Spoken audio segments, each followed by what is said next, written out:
Bonjour, aujourd'hui je vais présenter un cours sur le nickel et ses alliages. Connaissant tous que le nickel c'est un métal très important dans différentes industries, nous allons voir maintenant euh, différentes propriétés du nickel et différents alliages de ce métal. Donc, le nickel c'est un métal souvent utilisé dans le monde entier, essentiellement pour produire 64% de l'acier inoxydable, des pièces de monnaie, des batteries, des aciers alliés fonderies, pour produire les alliages du nickel, etc. Donc le nickel, c'est un élément très utilisé au monde. Donc premièrement, nous allons voir des généralités sur le nickel. Après, nous allons voir les différentes classes des alliages de nickel. Et puis, son durcissement, changement d'état et des alliages de nickel. Et après, nous allons voir les alliages à base de nickel et leur utilisation.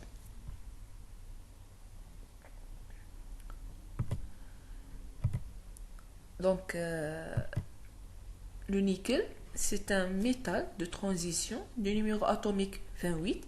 Il a une structure cubique à face centrée.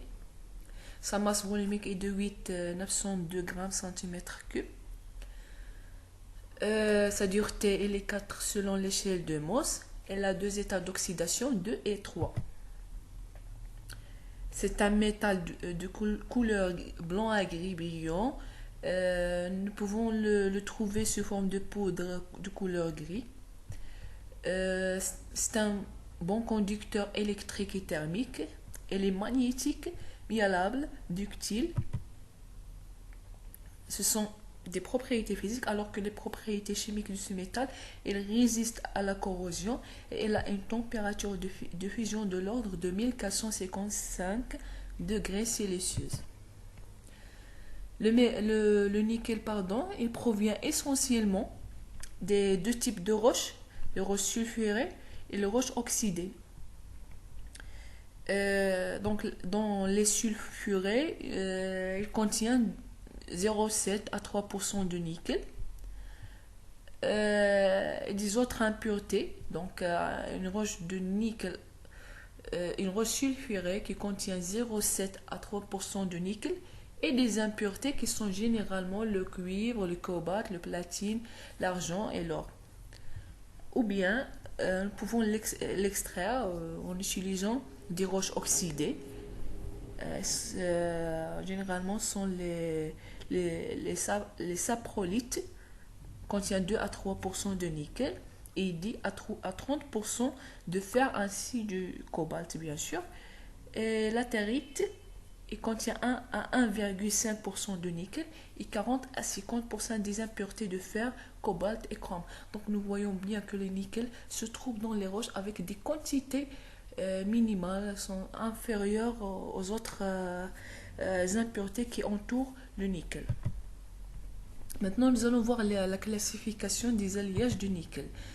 Les alliages de nickel se classent selon différents critères. Selon la résistance à la corrosion, on parle des alliages qui résistent à la corrosion humide. On parle des super-alliages qui résistent à la corrosion humide. Donc, on parle des alliages et des super-alliages. On parle des alliages aussi qui résistent à la corrosion sèche. On l'appelle des alliages réfractaires. Et les super-alliages qui résistent à la corrosion sèche, on l'appelle des super-réfractaires. Nous classons les alliages de nickel aussi selon le mode d'élaboration. On parle des alliages moulés, corroyés, alliages issus de la métallurgie, des poudres, etc. On parle aussi de possibilités de durcissement, les alliages non durcis par précipitation ou bien les alliages de nickel qui sont durcis par précipitation. Le durcissement, maintenant nous allons voir le durcissement des alliages de nickel. Le durcissement il se fait par effet de solution solide. Le nickel il admet une solution solide de forte teneur en alliage, en éléments d'alliage, Ces éléments d'alliage sont jusqu'à 20% du chrome ou bien molybdène, 30% de tungstène et 65% de cobalt, ou bien par durcissement par précipitation, alors que là, les propriétés chimiques du nickel font alors que ce durcissement ne peut être réalisé que par précipitation de composés intermétalliques qui est formé à partir du métal de base qui est le nickel et des éléments d'alliage de titane, d'aluminium et de niobium. Donc, l'ajout d'une teneur, là c'est un diagramme, là c'est un diagramme de température. En abscisse on trouve la teneur en chrome, c'est l'élément d'addition dont la surface ou bien le solide de nickel en fonction de la température. Donc, nous allons voir, c'est un diagramme nickel-chrome qui représente que l'ajout d'une teneur élevée qui dépasse, du chrome bien sûr, qui dépasse 20%, il permet l'apparition d'une solution solide chrome, de chrome bien sûr, dans le nickel, dans la surface ou bien dans le solide du nickel. D'où le durcissement d'alliage. Donc, c'est grâce à cette solution solide qui s'apparaissent, il y a l'apparition de ce qu'on appelle durcissement d'alliage. Nous voyons bien qu'il y a un arrangement parfait des atomes de chrome et de nickel, ce qui donne une certaine dureté pour le matériau. Un autre exemple de durcissement des alliages de nickel, c'est le niobium avec dans le nickel. Donc on voit que si on dépasse le niobium, c'est un élément qui peut rester en solution environ à 5%. Maintenant, nous allons voir le changement d'état des alliages de nickel. Premièrement, la solidification du nickel. Si on parle de la solidification, on parle de diagrammes binaires. Et le plus simple, ce sont les diagrammes à faisceaux qui ont ce faisceau-là. Donc là, on parle d'un diagramme binaire nickel-cuivre. Diagramme de phase binaire à un seul faisceau de solution nickel-cuivre. Le cuivre, qui a une solubilité totale de cuivre dans le nickel. C'est une solution solide de type cubique à face centrée. Un autre exemple, on a le tungstène. Du côté, il peut être du côté qui est riche en nickel, avec une solubilité de l'ordre de 40% et à une température de 1512 degrés C. De ce élément bien supérieur aux teneurs auxquelles il est ajouté. Bon, la solidification en présence des principaux éléments d'alliage se déroule selon un début de diagramme en faisceau avec la formation des cristaux de solution CFC cubique à face centrée des éléments d'alliage dans le nickel et d'enrichissement progressif du liquide restant. Donc, il faut noter qu'à l'équilibre, il s'achèverait par une réaction eutectique.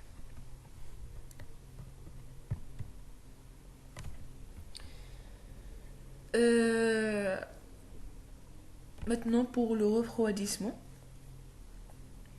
Donc, certains éléments d'alliage tels que le titane, l'aluminium, le niobium, le molybdène en solution solide et dont la solubilité diminue. Ils peuvent précipiter en formant des composés intermétalliques avec le métal de base ou une solution solide. C'est le cas de chrome et de cuivre.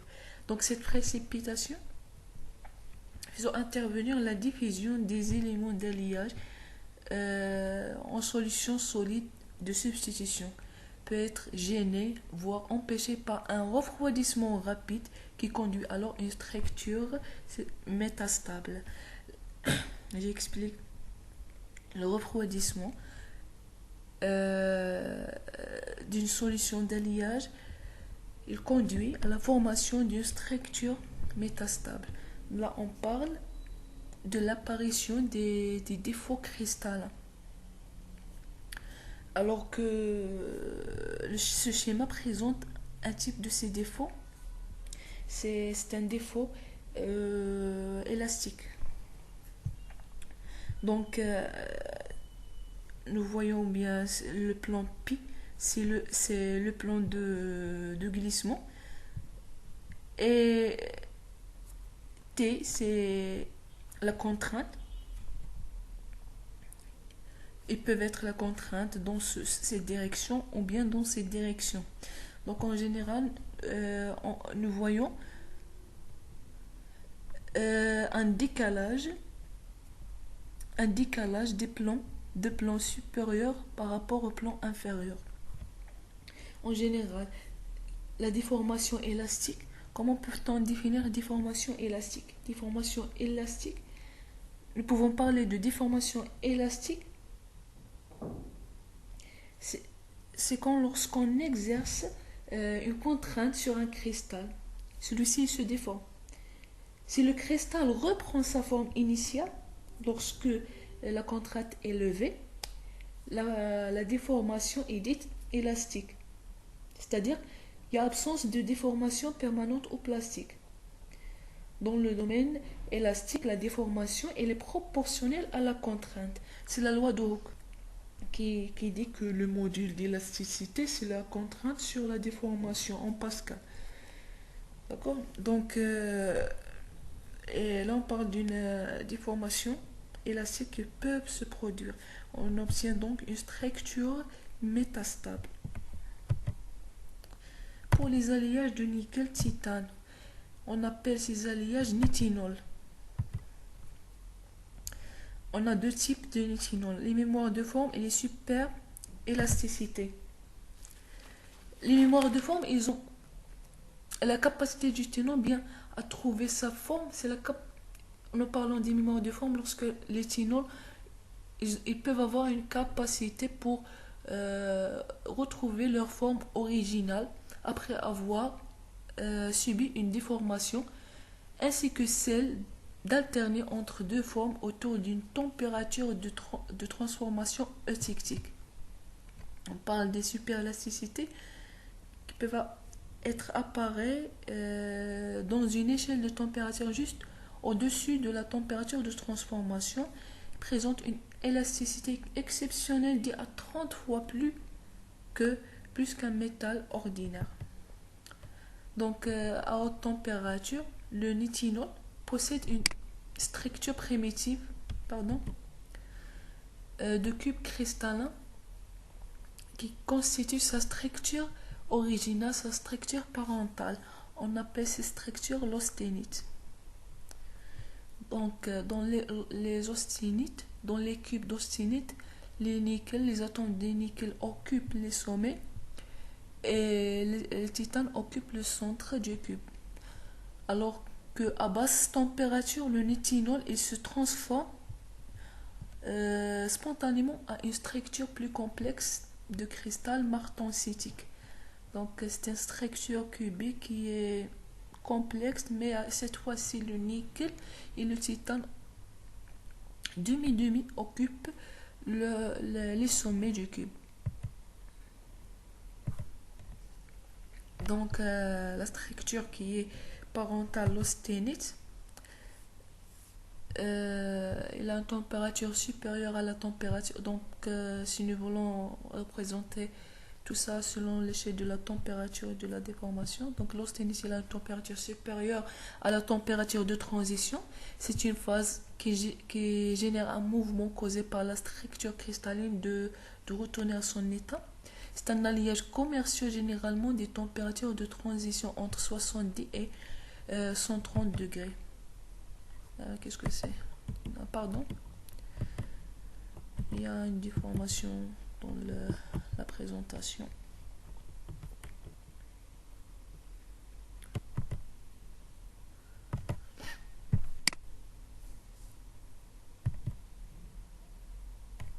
D'accord?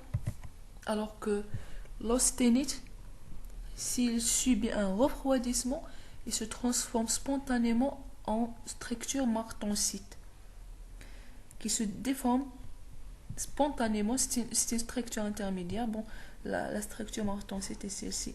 Il est plus déformé et qu'il a une structure euh, complexe. Donc c'est une phase à basse température, structure cristallin aussi cubique. C'est un alliage pilier-formé facilement. Se forme par le cintrage déforme la structure cristalline de l'alliage à produire une contrainte interne. Alors, en chauffant la martensite, on peut revenir à la structure parentale, l'austenite.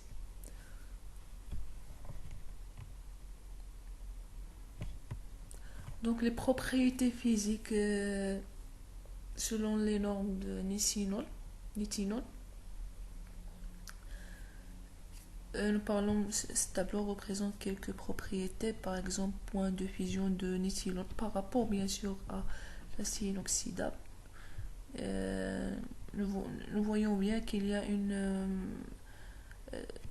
il n'y a pas d'une grande différence entre les deux propriétés, par exemple la résistivité électrique, la dilatation thermique, etc. Voilà la densité 6,5, 8, la point de fusion 1310 et la 1450. Et voilà. Modèle d'élasticité 40 gigapascal. Il y a la différence qui existe, c'est seulement dans le module d'élasticité. La 40 à 75 gigapascal et là c'est 193 gigapascal. Maintenant, on va voir un autre type des alliages de nickel, ce sont les cupronickel. Les cupronickel, ce sont des alliages cuivre et nickel.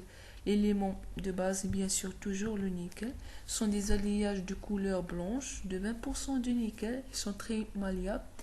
L'addition de nickel, il améliore les propriétés mécaniques, la résistance à la corrosion, la résistivité électrique.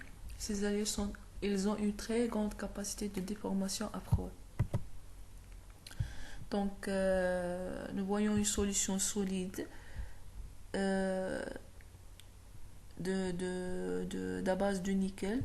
Et là, l'insertion de l'atome de cuivre dans la solution solide, c'est le solide de substitution.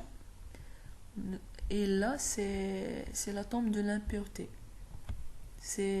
Donc le cuivre, ils peuvent occuper la solution du nickel, soit par la substitution d'un atome de nickel en un atome de cuivre, ou par l'insertion dans un vide qui se trouve dans la maille. Donc il s'insère dans la structure, on l'appelle solide d'insertion. Donc le nickel et le cuivre, ils sont miscibles à l'état solide. Les alliages cupronickel comprennent une seule phase solide. Maintenant, nous allons voir l'effet thermique, le refroidissement, l'effet thermique du refroidissement long sur la microstructure du matériau. Donc, c'est un diagramme binaire. Là, on parle de liquidus, là, solidus. Là, c'est une phase liquide solide. Là, c'est la phase liquide. Et là, c'est la phase solide. Donc, si nous prenons un point alpha là, dans cette région des liquides, et on effectue un refroidissement long jusqu'à le liquidus. Nous voyons l'apparition des premiers cristaux. Donc on continue, c'est là l'apparition des premiers cristaux. On continue au point C, nous allons voir c'est la formation de la phase alpha qui qui augmentent leur taille, etc. On continue le refroidissement jusqu'au point D. Maintenant, c'est la phase liquide qui reste en petite quantité, alors que là c'est au solidus, et là, on a dépassé la limite du solidus, il n'y en a donc que le solide alpha. Alors que si on effectue un refroidissement rapide, donc quel sera l'effet thermique sur la microstructure. De même, si on prend un point là, et on effectue un refroidissement rapide. Donc il y en aura, pardon, il y en aura l'apparition des premiers cristaux, bien sûr. On continue à refroidir jusqu'au point C. Et on aura ces cristaux-là, ils seront retournés par une deuxième couche de composition différente à celle de première. Celle-ci, elle a une composition, par exemple alpha, et celle-là, cette deuxième couche, il a une deuxième composition différente à la première, par exemple bêta. Donc on continue à refroidir et on aura une troisième couche, etc. Donc on parle d'une solidification c'est l'apparition des dendrites. Ce sont les dendrites qui s'apparaissent en continu, quand vous voyez jusqu'au point de solide. Dans la phase solide, il y en aura donc des couches successives des solides qui se forment. Donc on parle de solidification qui s'accompagne d'une ségrégation d'éléments d'alliage. Donc la solidification, elle dépend des modes de germination et d'une croissance dépendant de l'évacuation de la chaleur latente de solidification et de la redistribution des solides. Donc pour déclencher la solidification, il faut avoir une surfusion tout d'abord. Et il faut avoir une surfusion et comment dirais-je, bien sûr, et voilà. Donc la croissance des cristaux est commandée par le processus de refroidissement, lequel impose une notion très importante, c'est la vitesse de refroidissement. Maintenant, nous allons voir les superalliages du nickel. Les superalliages, ce sont des matériaux métalliques de haute caractéristique mécanique dans un large domaine de température, une excellente tenue à la corrosion et ou à l'oxydation. Ce sont des alliages qui ont une capacité d'être coulés, d'être traités thermiquement, usinés, soudés, revêtus de couches protectrices, etc. Ce sont des matériaux à matrice de base nickel austénitique gamma renforcés par les précipites gamma prime martensitique coeur dans la matrice, coeur avec la matrice, pardon. Donc le composé gamma prime, qui est de martensitique de formation nickel Ni3 aluminium ou titane, présente la propriété d'avoir une résistance mécanique qui augmente avec la température jusqu'à 800 degrés environ. Alors la résistance des superalliages diminue fortement au-delà de cette température et ces alliages sont impossibles de mettre en œuvre par voie forgeage et sont utilisés en fonderie de précision. Maintenant, nous allons voir le rôle des éléments réfractaires. Qu'est-ce qu'un élément réfractaire? Un élément réfractaire, c'est un élément chimique important dans les superalliages, car ils sont les principaux responsables de la tenue mécanique des superalliages à basse et à haute température. Leur première implication dans le comportement de ces alliages est le renforcement de la matrice par solution solide. Donc, nous voyons là les différents éléments réfractaires, le niobium, l'aluminium, le titane, les différentes propriétés de ces éléments, leurs rayons atomiques, leur température de solubilité. Donc, il est très nécessaire de savoir ces propriétés avant d'effectuer un superalliage à base des éléments réfractaires. Donc, ces éléments réfractaires qui ont un volume des atomes, le volume des atomes venant en substituant l'atome de nickel distord la maille CFC cubique à face centrée de la matrice. Donc l'effet stérique n'est pas le seul facteur responsable du durcissement en solution solide. Le degré d'oxydation doit également être pris en jeu.